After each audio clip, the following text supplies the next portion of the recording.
gente, tudo bem com vocês? Hoje é dia 2 de outubro, sexta-feira, vamos finalizando a semana e também vamos finalizando o nosso livro de língua portuguesa, nosso livro 3, que nós vamos concluir hoje. Nós vamos concluir o livro 3 com a correção das atividades aí da aula passada, fazendo o fechamento dos estudos dos conteúdos referentes aí a esse livro, o nosso livro 3, tá certo? E aí logo depois nós vamos dando continuidade, falando um pouco sobre o livro que vocês ficaram para ler, o livro didático. Então vamos lá começar pela nossa correção. Vamos iniciar a nossa correção pela página 33 da ficha de atividade. Primeira questão, observe a lista de nomes de países abaixo. Então, nós temos aí Afeganistão, Alemanha, Catar, França, Cazaquistão, Dinamarca, Espanha, Nepal e Irã. Classifique as palavras da lista em paroxítonas e oxítonas. Então, vamos ver as oxítonas. Afeganistão, Catar, Cazaquistão, Nepal e Irã. Essas são as oxítonas. Veja se você acertou todas. As paroxítonas são Alemanha, França, Dinamarca e Espanha. A página 34, ela é pessoal. Então, a gente não precisa de fazer uma correção e a gente vai partir direto para a página 35. Primeira questão. As palavras a seguir são chamadas de palavras primitivas. Sua tarefa é encontrar os verbos derivados dessas palavras. Escreva-os no infinitivo, fazendo uso de isar com a Z ou isar com S. Então, nós temos aí analisar, atualizar, improvisar, canalizar, alisar, eternizar, pesquisar, simbolizar e revisar.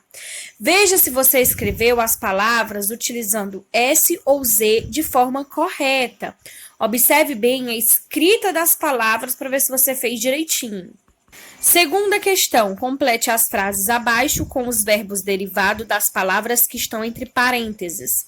Preste atenção ao utilizar o isar com Z e isar com S. Então, final, finalizar. Fiscal, fiscalizar. Revisão, revisar. Canal, canalizar. Fértil, fertilizar. Harmonia, harmonizar. Veja se vocês falavam também corretamente. Na aula passada, nós concluímos o livro integrado na parte de língua portuguesa. Na aula de hoje, nós vamos concluir a parte de língua portuguesa também na ficha de atividades. Em casa, vocês irão aí fazer essa atividade da página 36. Ela é pessoal, então não vai dar para a gente fazer junto. Então, aqui diz para você unir-se com o colega e pesquisar em livros, jornais e revistas ou na internet novas palavras finalizadas com isar, com Z, e isar com S. Colhem ou escreva essas palavras nos quadros abaixo e em seguida mostrem-nas às outras duplas. Aproveitem para registrar também as novas palavras encontradas pelos colegas. Por mais que seja uma atividade direcionada para fazer em dupla e depois mostrar aos colegas, não tem problema. Você vai realizar ela em casa, com quem puder lhe ajudar, sua mãe, seu pai, seus irmãos, ou alguém que estiver próximo a você. Realiza a atividade, mesmo que você não mostre para os seus colegas, você também vai estar aí, além de fazer essa pesquisa, você vai estar também adquirindo mais conhecimento. Então, faz a pesquisa e colhe as palavras que você encontrar aí na sua ficha de atividades. Na página 37, vamos observar e fazer juntos. Leia atentamente as frases a seguir. O treinador nos deu a chance de jogar a partida final. A nós foi dada a grande chance de jogar na final. As palavras em destaque se diferenciam pelo acento. Como se chama a palavra que recebe acento? Então, ela se chama monossílabo tônico, certo? São as palavras aí que recebem acento. Na segunda questão, observe as palavras abaixo. Anel, fenomenal, marujá e funil. Quanto à tonicidade, as palavras do quadro são paroxítonas, oxítonas ou proparoxítonas. Então, como nós estamos vendo, elas são oxítonas. Terceira questão. Analise a alternativa que contém apenas palavras proparoxítona. Então, gente, A última opção, ela é a correta. Dúvida, plástico, trópego e último, certo? Por quê? Porque todas elas têm como sílaba tônica a antepenúltima sílaba da palavra. Observem que todas elas têm a antepenúltima como sílaba tônica. As outras têm algumas que têm a sílaba tônica a antepenúltima, mas outras não. E na questão pede que seja a opção que todas as palavras sejam proparoxítonas. Na página 38, complete as frases abaixo com mais, sem o i, ou mais, com o i. Letra A. Foi mais uma belíssima partida. Letra B. Mais uma vez ele foi eleito, mas a comunidade não está contente. Letra C. Ele era o jogador mais alto do time. Letra D. Ela queria muito jogar vôlei, mas foi considerada sem a altura necessária. E a letra E. A treinadora era mais querida entre os atletas. E para finalizar nossa atividade, as nossas atividades da ficha de atividades, né? Nós temos aí a quinta questão.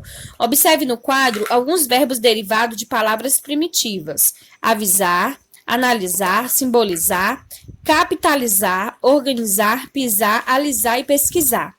Pesquise outras palavras e outros verbos derivados delas. Anote-os no quadro abaixo e observe o exemplo. Útil, utilizar. Então, você vai fazer a mesma coisa que está aí no exemplo. Procurar uma palavra primitiva e o derivado dela. Escrever também aí as duas palavras na sua ficha de atividade. Então, para vocês fazerem em casa, vai ficar só essa quinta questão, da página 38, e a terceira questão, da página 36. E como elas são pessoais, não precisa de correção. Mas não deixe de fazer e mandar foto quando terminar de fazer a atividade, tá certo? Muito bem, gente, a gente já concluiu aí o livro 3, o nosso livro de língua portuguesa, e agora nós vamos falar um pouco sobre o nosso livro didático Quando Vovô Virou Borboleta. Esse livro que foi um livro, como eu falei na nossa aula pelo MET, né, que eu falei um pouco também sobre esse livro, foi um livro que me emocionou muito.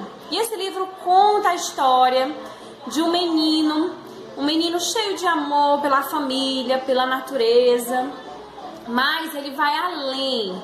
Ele fala um pouco também sobre as relações, né? Quando o vovô virou borboleta, é quando o vovô dele faz uma viagem que ele não vai conseguir mais ver o vô dele, né? Uma viagem para outro lugar que ele ainda não que ele desconhece, mas que ele imagina que seja lá nas nuvens, né? Junto com os bodes que o vô dele gostava de criar, fazendo o que o vô dele gostava de fazer. Então essa história ela se inicia com o garotinho, o personagem principal desse livro, o Tavico, insistindo com a família, com o pai e com a mãe, para que ele tivesse um cachorrinho, né? Ele já tinha visto um filhotinho que ele se interessava em adotar, e ele ficava insistindo com o pai e a mãe para ter esse cachorrinho, para adotar esse cachorrinho. Até que o pai, que não queria que ele ficasse com esse cachorro, cede, e aí ele tem nesse cachorro um grande amigo. Mas ele olhava, né, com um olhar um pouco desejoso para o seu coleguinha, um vizinho que ele tinha chamado Rafa, e para o seu Juca, que era o avô do Rafa. Ele sempre admirava a relação, né, o jeito que o seu Juca tratava o neto, e ele sempre ficava assim com um pouquinho de vontade de também ter uma relação assim, ter um vô, ter um amigo, né? O seu Juca fazia coisas muito interessantes, criava brinquedos de geringonças na oficina dele. E o Tavico ficava sempre pensando, né, como seria o avô dele, se ele tivesse um avô. Será se ele tem um avô? Aí foi que ele pensou, será se eu tenho um avô? Será se meu avô existe? Será se eu tenho um? Eu nunca vi meu avô. Conversando com a mãe, ele tem essa descoberta que o deixa fascinado, né, que o deixa super alegre. Ele quase pulou de alegria quando ele descobriu que ele tinha sim um avô, que viu ele quando ele era muito criancinha e por isso ele não lembrava. Esse avô morava lá no sertão, a mãe disse que onde esse avô morava era um lugar muito difícil, era um lugar muito longe, e aí por isso que esse avô quase não ia visitar ele. Mas ele já ficou muito, muito feliz só de saber que esse avô existia. Passou-se algum tempo, Tavico sempre ficava insistindo com a mãe para que esse vô fosse lá visitar eles, ou eles fossem visitar esse vô, trazer esse vô para cá. Até que um dia ele acaba descobrindo que esse avô vai morar junto com eles. E aí, a partir desse momento, ele tem uma amizade fantástica com esse avô. Cria assim um grande amor entre os dois, entre avô e neto, e eles passam muitos tempos e muitas histórias juntas, até que esse avô vira borboleta e faz aí uma viagem. Então, gente, o nosso livro vai tratar exatamente sobre essa experiência emocionante desse garoto, do seu avô, dessa família, das pessoas em volta, né? As pessoas em volta dessa família. Então, não deixe de ler o seu livro. Eu fiz aqui um resumo da história, mas eu não contei alguns detalhes. Então, faça a leitura do livro, tá? E vai cair aí na prova de vocês de texto, um estudo sobre essa história linda, esse livro de Luiz Galdino. Então, façam a leitura, tá certo? Estudem bastante o livro, leiam novamente. É uma leitura gostosa de se fazer, agradável, e além disso é uma história de muita cumplicidade, de muito carinho, de muito afeto. Então não deixem de fazer essa leitura do texto, até para que vocês também saibam aí como responder as perguntas da prova de texto. Então é isso, gente. Um grande beijo, fiquem com Deus, estudem para as provas de vocês e até mais. Tchau, tchau!